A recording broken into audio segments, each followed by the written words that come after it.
4 नवंबर को हरिहर मिलन का उत्सव है। वैकुंठ चतुर्दशी का दिन केवल ऐसा रहे। भगवान शिव जी ने कहा, नारायण केवल इतना सा वर दीजिए,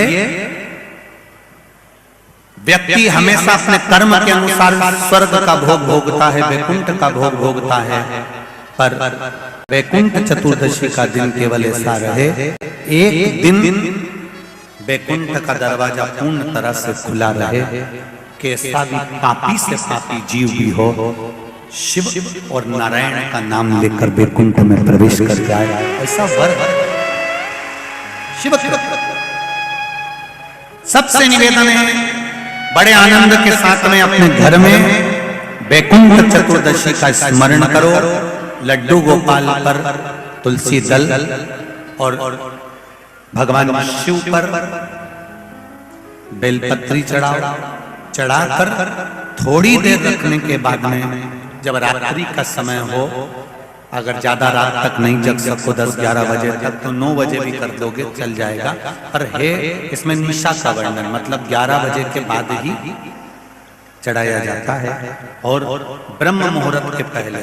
वैसे तो रात्रि के समय चढ़ाया, लगभग आधा घंटा पौन घंटा चढ़े रहने दो, उसके बाद में आपको बेलपत्री जो आपने चढ़ाई है, ठाकुर जी को तुलसी, भोलेनाथ जी को बेलपत्र, रात्रि को आधे घंटे के लिए हरिहर मिलन जब कराओ, एक घी का दिया लगा दीजिए, भगवान को विनती करो, श्रीमन नारायण का जाप करो, फिर श्री शिवाय नमस्तुभ्यम या ओम नमः शिवाय का जाप करो, या महामृत्युंजय का जाप करो, पंचाक्षर षडाक्षर मंत्र का जाप कर कर तुलसी दल उठाकर भगवान शिव को जब चढ़ाओ, तब श्रीमन नारायण या ओम नमो भगवते वासुदेवाय राम नाम कृष्ण नाम का जाप कर कर शिव जी को समर्पित कर दो।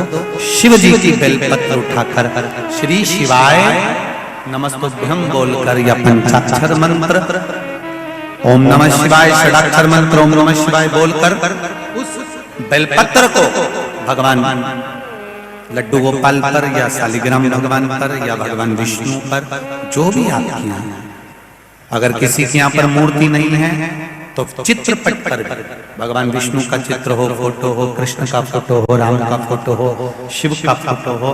जरूरी नहीं कि आपके यहाँ अगर मूर्ति नहीं है तो आप मूर्ति खरीदने बाजार चले जाओ। चित्र है, उस चित्र पर भी दिल से समर्पित कर कर उस बेलपत्री और शहद, बेलपत्री और तुलसी दल को रखिए। अगर साल भर वैसे ही रखना है किसी कार्य के लिए तो वैसे रखो, और अगर बच्चों के लिए तैयार कर रहे हो तो उसको शहद में डालकर रखकर बच्चों को अवश्य चढ़ा। विद्वत्ता का ये बुद्धि आनंद, ऐसी सुंदर हरिहर मिलन है। जो मंत्र आपको वैकुंठ चतुर्दशी के दिन स्मरण करना है, उस मंत्र को एक बार फिर हमारे साथ में बोले। ओम हीम ओम हरिणाक्षाय नमः शिवाय। ओम हीम ओम हरिणाक्षाय नमः शिवाय। इस मंत्र का स्मरण जीवन का सुख देगा। जिनको ज्यादा रोग हो, बीमारी हो, तकलीफ हो, कोई व्यक्ति वेंटिलेटर पर पड़ा हुआ है, ऑक्सीजन लग रही है, उसके लिए भी 1 लोटा पानी, उसमें दूध मिलाकर 5 बेलपत्र रखकर आप वैकुंठ चतुर्दशी के दिन उसके नाम का पानी आप हरि और हर को समर्पित कर सकते हैं। अगर मंदिर बंद मिले तो पीपल के पेड़ के नीचे आप चढ़ा सकते हैं, उससे 3 या 4 दिन में आराम लगना प्रारंभ हो जाएगा। पर मंत्र का स्मरण यही करें, ओम हीम ओम हरिणाक्षाय नमः शिवाय। इस मंत्र को जपें, जो स्कंद पुराण का मूल मंत्र कहा गया है, उसका स्मरण करेंगे रोग बीमारी आदि को मिटाने। शाम को 6 बजे बाबा का हरिहर मिलन होता है। शाम के आसपास के गांव के लोग, आसपास के शहर के लोग आते हैं, हरिहर मिलन का दर्शन करते हैं, सुख पाते हैं, दीपदान करते हैं कुबेरेश्वर बाबा की धरा। और ये आज से नहीं, कई वर्षों से नियम से चला आ रहा है, कई वर्षों से पुराना चल। आप जितने भी ऑनलाइन कथा सुन रहे हो, आपसे निवेदन है वैकुंठ चतुर्दशी के दिन अपने शिवालय में, घर के आसपास में दीपदान जरूर करो, दीप अवश्य लगाओ, हरिहर मिलन का उत्सव करो। बन सके तो रात्रि के समय पर जिनकी नेत्रों की ज्योति चली जाती है, आंखों से दिखता नहीं है, उसका उपाय भी वैकुंठ चतुर्दशी के दिन अवश्य करें हरिहर मिलन का। जो बच्चा पढ़ने में कमजोर होता है उसके लिए भी उपाय YouTube पर डला हुआ है, हमारे गूगल पर डला हुआ है। केवल एक दिन वैकुंठ चतुर्दशी का ऐसा होता है जिस दिन शालिग्राम भगवान को रात्रि के समय पर, हरिहर मिलन के समय पर भगवान शिव जी को तुलसा चढ़ती है और भगवान शालिग्राम भगवान को बेलपत्र चढ़ती है, और वो तुलसा और बेलपत्र को शहद की शीशी में भर कर रखा जाता है। फिर उस शहद को जो बच्चा विद्वान नहीं है, पढ़ने में कमजोर है, उसको दिया जाता है। कई लोग उसको नेत्रों में लगाकर नेत्र ज्योति को बढ़ाते हैं। बड़ी महत्ता हरिहर मिलन की महत्वता का वर्णन। शिव शंकर अपने पूर्व कर्म का भोग मनुष्य को भोगना ही पड़ता है, ये शुक्राण कर रही है। अच्छा कर्म करा, चुईया का जन्म पाया, चुईया का जन्म पाकर भी अच्छा काम कर दिया। दिए में जल पीने के लिए गई थी और उससे उसके मुख से बत्ती बढ़ गई, दिया और तेज प्रज्वलित हो गया। उसका पुण्य ये मिला कि विदर्भ राज के घर में ललिता बनकर जन्म ली, बेटी बनकर राजा के घर में विवाह हो गया, राजा के घर में भी श्रेष्ठ रानी बन गई। ये पूर्व का कोई सुख होता है जो हमको मिला। के महीने में जो दीपदान होता है, माताएं सवेरे घाट पर स्नान करने जाती हैं तो वहां दिया लगाती हैं। शाम को तुलसी का क्यारा, दरवाजा सब दूर दीपदान होता है। केवल कार्तिक के महीने में पूरे महीने जो दीपदान होता है वो शाम के समय पर, सुबह के समय पर, आप जब सुंदर कार्तिक स्नान कर रही हो तब, या शाम के समय पर दीपदान करती हो।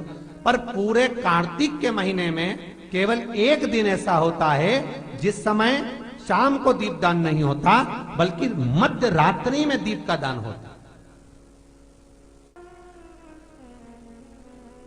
कौन सा दिन है वो? पूरे कार्तिक के महीने में केवल एक दिन ऐसा होता है जिस दिन मध्य रात्रि में दीपदान होता है, ना सुबह ना शाम।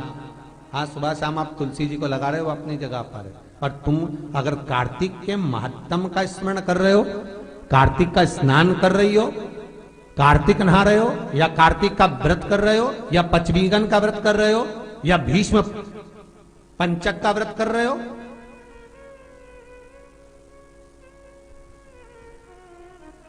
या कार्तिक स्मरण का व्रत कर रहे हो, कार्तिक का अनुष्ठान कर रहे हो, तो उसमें एक दिन ऐसा होता है जिस समय सुबह शाम दीपदान का फल नहीं है, रात्रि के मध्य में दीपदान का फल है, और वो है वैकुंठ चतुर्दशी का दिन।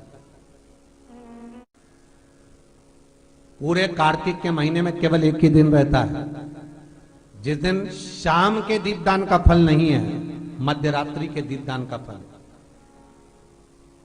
दीपावली पर जो दिए लगाए वो 11 दिए, 21 दिए, 5 दिए, 7 दिए, ऐसे लगाए जाते हैं।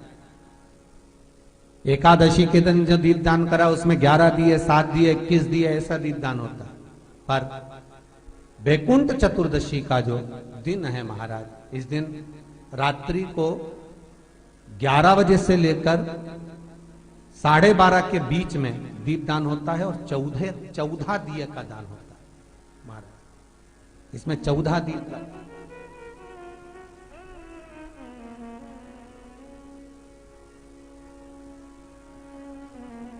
चौदह दीपों का दान है। निवेदन है आप सबसे कि प्रयास करना कि घर के बाहर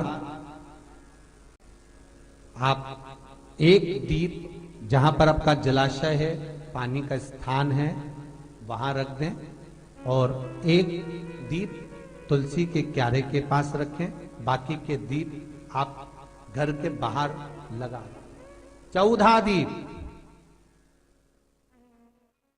लगा रहे हो, कामना रखकर लगा रहे हो कि मेरी ये कामना है, तो वो दीप का, बाती का मुख अपनी ओर रखना, पर कोई कामना नहीं।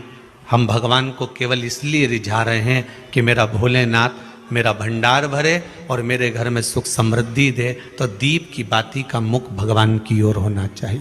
दीप लगा रहे हो, दो जगह पर करना, एक कार्तिक पूर्णिमा का दर्शन कभी करना तो देव दीपावली पर काशी में जाकर करना, और कभी मौका मिल जाए तो हरि हर मिलन, भगवान विष्णु और भगवान शंकर का मिलन का दर्शन कहीं करना तो एक बार उज्जैन में जाकर करना। उज्जैन में बैकुंठ चतुर्दशी के दिन जब हरि हर मिलन होता है, भगवान भूत भावन महाकालेश्वर कैलाशी अविनाशी मेरा शंकर पालकी में बैठकर भगवान कृष्ण के मंदिर गोपाल मंदिर जाते हैं, भगवान नारायण के मंदिर जाते हैं, कृष्ण के मंदिर, और वहां जाकर मेरे शंकर पालकी में से सारे फूलों को हटा दिया जाता है।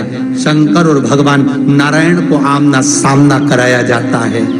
आमना सामना कराते समय भगवान नारायण के गले की पुष्पमाला गिरती है, शंकर भगवान की बेलपत्र गिरती है, नारायण की वो माला तुलसी शंकर को चढ़ाई जाती है, शंकर की गिरी हुई बेलपत्र नारायण को चढ़ाई जाती है, और पालकी 7 बार घूमकर वापिस महाकाल की उस मंदिर में पहुंच जाती है। कभी और दुनिया के इतनी आतिशबाजी की शायद भारत की भूमि पर कई इतने फटाके फूटते होंगे जो उस समय पर फूटते हैं जब हरि और हर मिलते हैं उज्जैन नगरी।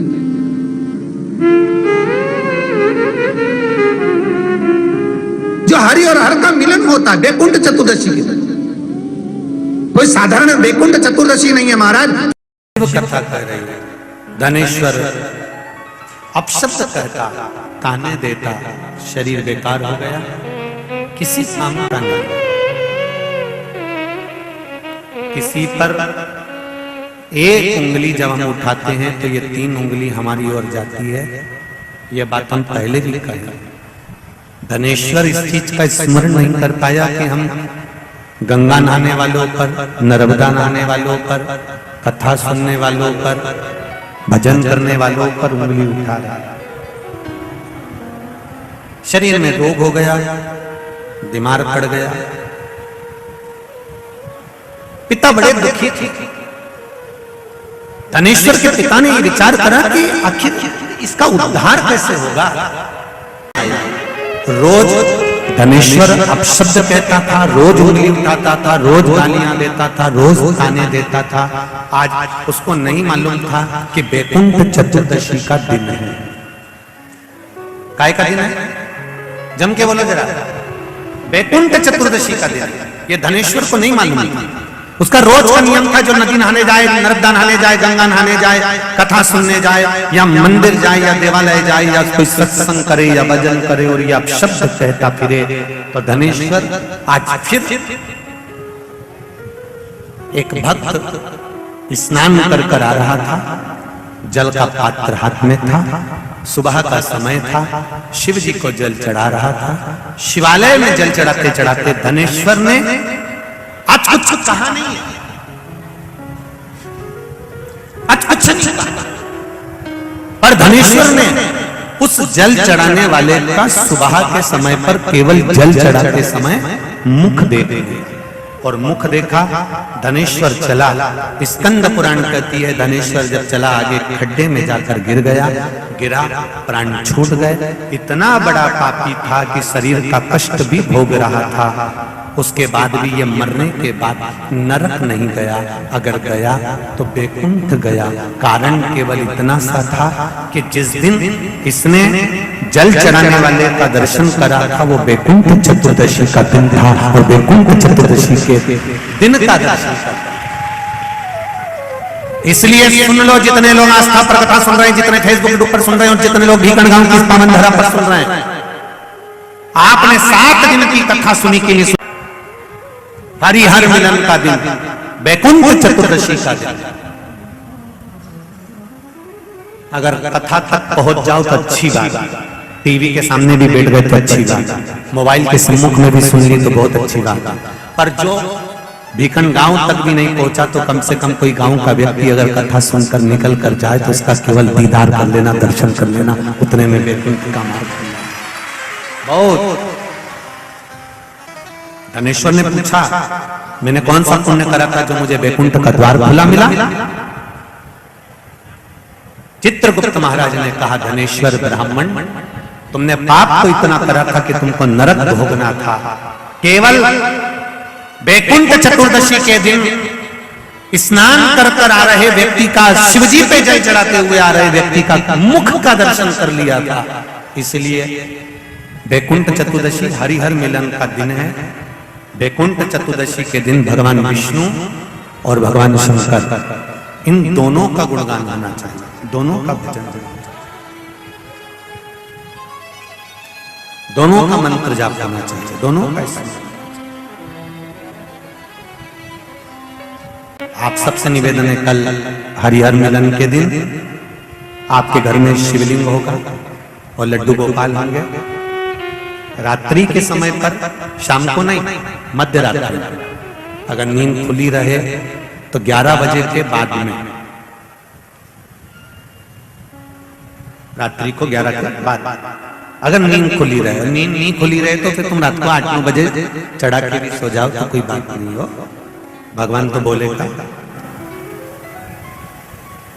शंकर भगवान पर पहले बेलपत्री चढ़ाना, लड्डू गोपाल के सामने तुलसी का दल चढ़ाना, अपने मन की कामना कर कर हरिहर मिलन कराना। थोड़ी देर तक या तो सवेरे के समय ही चढ़ा दो, दिन भर चढ़े रहने दो। रात्रि के समय पर जब फ्री हो जाओ तब घी का दिया लगाकर बेलपत्री उठाना, वो उठाकर भगवान शालिग्राम जी पर या लड्डू गोपाल पर या मेरे कृष्ण पर या नारायण पर या भगवान विष्णु पर, जो भी तुम्हारी मूर्ति हो लड्डू गोपाल की आदि की, उन पे चढ़ा देना और भगवान की तुलसी उठाकर अपनी कामना कर कर मेरे देवाधिदेव महादेव के शिवलिंग पर चढ़ा देना। रात्रि को ही हो सके तो ब्रह्म मुहूर्त तक, अगर नींद खुली रहे तो उठा लेना, नींद खुले तो रात को ही, रात्रि के समय ही उस बेलपत्री और तुलसी को संभाल के रख लेना। वही बेलपत्री तुलसी विद्या के लिए, और जो बच्चा माइंड से तकलीफ में रहता है, जो बच्चा पलंग पर गंदगी करता हो या जिसका विवेक बुद्धि स्थिर नहीं रहती हो, उसके लिए ये बेलपत्री और तुलसा हमेशा कार्य आती है। कल वही वैकुंठ चतुर्दशी का दर्शन आप भाव से, आनंद से अपने अपने घरों में करें, भक्ति के साथ, आनंद के साथ। शिव कथा करें। धनेश्वर पूछ रहा है कि मेरे प्राण छूटे, मैंने तो पाप करा था, फिर ये वैकुंठ का तो कहा। केवल भगवान विष्णु ने काशी में जाकर भगवान शंकर की आराधना मणिकर्णिका के घाट पर करी थी। शंकर भगवान ने अपना सुंदर भाव सुदर्शन चक्र भगवान विष्णु को दे दिया था और भगवान विष्णु ने अपना नेत्र भगवान शंकर को दे दिया था।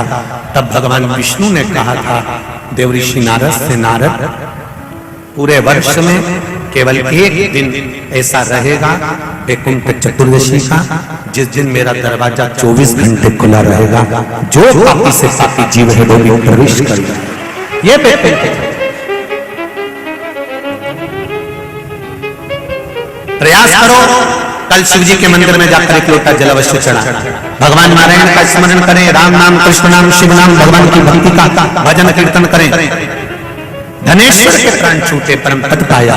वैकुंठ में भगवान का भजन नहीं होता। वैकुंठ में तो आपको एक अच्छा सुंदर सा रूम दे दिया जाता है और वहां जाकर अपना आराम करिए, विश्राम करिए, समय पर आपके लिए भोजन पहुंच जाता है। और जिस दिन आपका पुण्य समाप्त होता है उस दिन आपको धक्के मारकर वैकुंठ से वापस फेंक दिया जाता है। जब आपका पुण्य, और शिव महापुराण की कहती है, कथा कह रही है, भगवान से नहीं डरना मत डरो, गुरु से नहीं डरना मत डरो, धर्म और शास्त्रों से नहीं डरना मत डरो, वेद और पुराण से नहीं डरना मत डरो, माता पिता से नहीं डरना मत डरो, घर के बुजुर्गों से नहीं डरना मत डरो। और शिव महापुराण की कथा कहती है अपने कर्म से जरूर डरना, क्योंकि कर्म का भोग तो परमात्मा को भी भोगना पड़ता है। क्योंकि कर्म एक ऐसा प्रखर है जिसका भोग मनुष्य को भोगना है।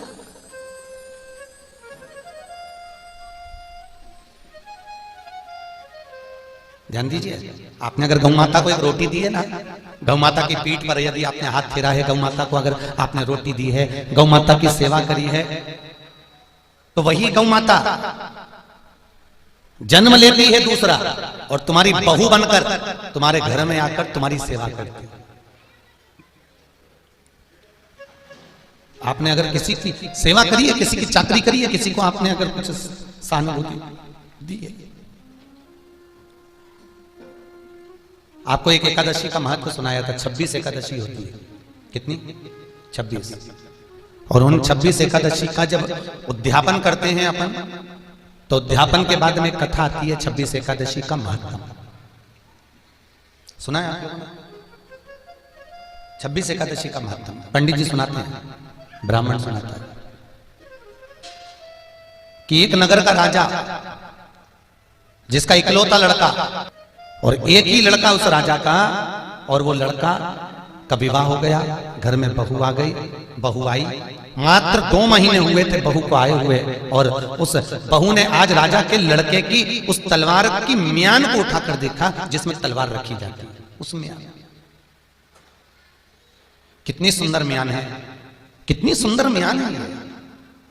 और म्यान को देखा तो उस बहू ने सोचा म्यान इतनी सुंदर है तो तलवार कितनी सुंदर होगी, और उसी समय पर उस बहू ने तलवार को निकाला, उस म्यान में से निकालते से तलवार में इतनी तेज चमक थी कि तलवार हाथ से छूट गई, और छूटते ही जहां पर उसका पति सो रहा था उसके गले पर जाकर पति मर गया। पति मरा, पत्नी ने सोचा राजा का इकलौता लड़का और आज मेरे हाथ से अगर मर गया है तो मेरे को फांसी की सजा राजा दे देगा, क्या करा जाए। उसने पति के शव को उठाकर तुलसी के क्यारे के पीछे बगीचे में डाल दिया। तुलसी के क्यारे के पीछे बगीचे में पड़ा हुआ। सवेरे सवेरे पंडित जी आए तुलसी उतारने के लिए, थोड़ा से बक्से उनकी आवाज आए, तुलसी उतारने के लिए जब पंडित जी आते हैं, उस बहू ने रोना चालू करा, और बहू बहुत रोई, चिल्ला चिल्ला के रोई, इस पंडित ने मेरे पति को मार दिया, इस पंडित ने मेरे पति को मार दिया। राजा के दूत आ गए और आकर उसको बंदी बना लिया। राजा भी आ गया, उसने अपने बेटे के शव को देखा, अंतिम संस्कार किया। अंतिम संस्कार कर कर आज राजा अपने सिंहासन पर बैठकर पंडित को दंड देने वाला है, और पंडित मना कर रहा है मैंने नहीं मारा, विश्वास करो मैं कभी चींटी को नहीं मारा, तो इसको क्यों मारूंगा, इससे मेरा संबंध क्या है मारने का, मैं क्यों मारूंगा।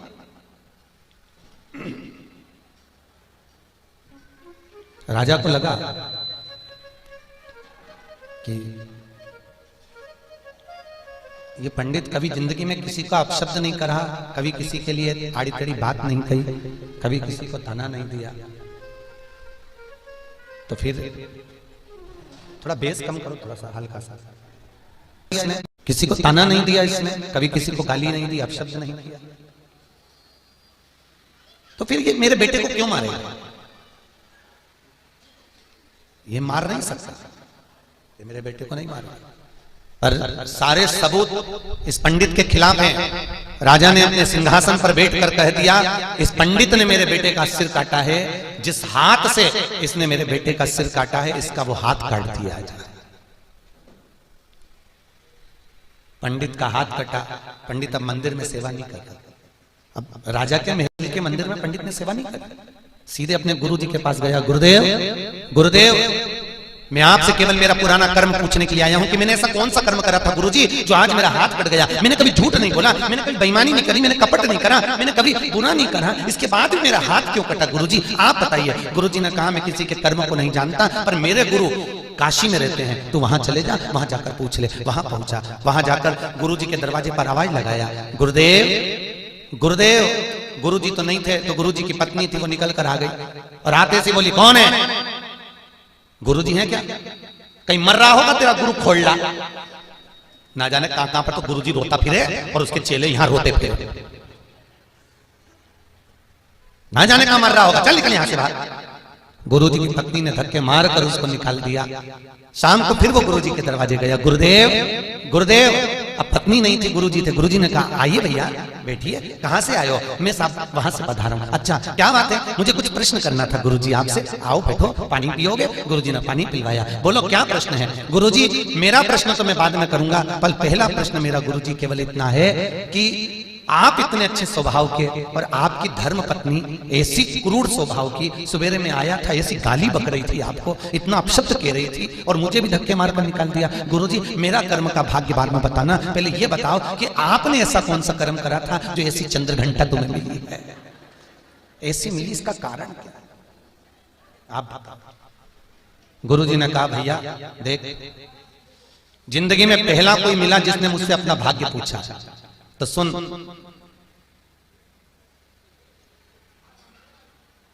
मैं एक कौवा था, गुरुजी बोल रहे, और ये मेरी धर्म पत्नी गधी थी।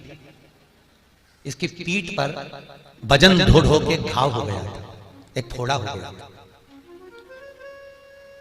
मैं कौवा इसकी पीठ पे बैठता, अपनी चोंच से इसके घाव को खरोदता, ये गधी उचक उचक कर भागती, मुझे बड़ा अच्छा लगता। कई महीनों तक चला। एक दिन ये गधी मुझसे पीछा छुड़ाकर हरिद्वार चली गई। मैं इसको ढूंढता ढूंढता हरिद्वार चले गया, ये फिर मिल गई। मैंने फिर इसके घाव को खरोदा, ये दौड़कर गंगा जी में कूद गई। मैं भी इसके साथ गंगा में कूद गया, हम दोनों मर गए। मैं मरकर इसका पति बन गया, ये मेरी पत्नी बन गई। पहले मैंने अपनी चोंच से इसको खरोदा था, अब ये अपनी चोंच से मुझे खरोद रही है। तो जिसको भी ऐसी मिली हो जीजियो, समझ लेना आज का नहीं है। अरे बोलो तो, इसलिए हम बार बार कहते हैं मत बुरे कर्म कर बंदे वरना पछताएगा, भगवान की आंखों से तू बच नहीं पाएगा, तू बच नहीं पाएगा। गुरुजी अब आपने अपना कर्म कहा, पर मेरा कर्म, मैंने कभी झूठ नहीं बोला, कपट नहीं करा, बेईमानी नहीं करी, मैंने प्रपंच नहीं करा, तो फिर मेरा हाथ क्यों कटा? गुरुजी ने कहा जैसा तू अभी है, पूर्व में तू एक महान संत था, तूने संकल्प लिया था कि झूठ नहीं बोलेगा। एकांत में वन में बैठकर तू तप कर रहा था, वहीं से एक कसाई गाय को काटने जा रहा था, गाय उसके हाथ से छूट गई और वो भाग गई। इतने में कसाई ने आकर तुझसे पूछा तूने गाय कहीं देखी है? तूने नियम लिया था कि सत्य बोलेगा, तो तूने इशारा कर दिया, गाय इधर गई है, और गाय उधर गई। कसाई गया, गाय को पकड़ कर लाया, उसने काट दिया। जो गाय कटी थी वो बहू बनी, जिस कसाई ने काटा था वो बेटा बना, और तूने इशारा करा था इसलिए तेरा हाथ कटा। कर्म का दल कोई पूर्व में करा होगा। कई लोग कहते हैं हमारी बहू तो ऐसी मिली गुरुजी, प्राण खा जा रहा, कर्म का दल है। कोई कहती है हमारी सास ऐसी मिली। अच्छा ईमानदारी से बोलो, पहले के जमाने में लड़की डरती थी कि सास कैसी मिलेगी, सही है कि गलत है? कृष्ण शिव से मिलने के लिए आए, मेरे भगवान कृष्ण शंकर से मिलने के लिए आए, और बाबा भोलेनाथ जी भगवान शिव कृष्ण से मिले।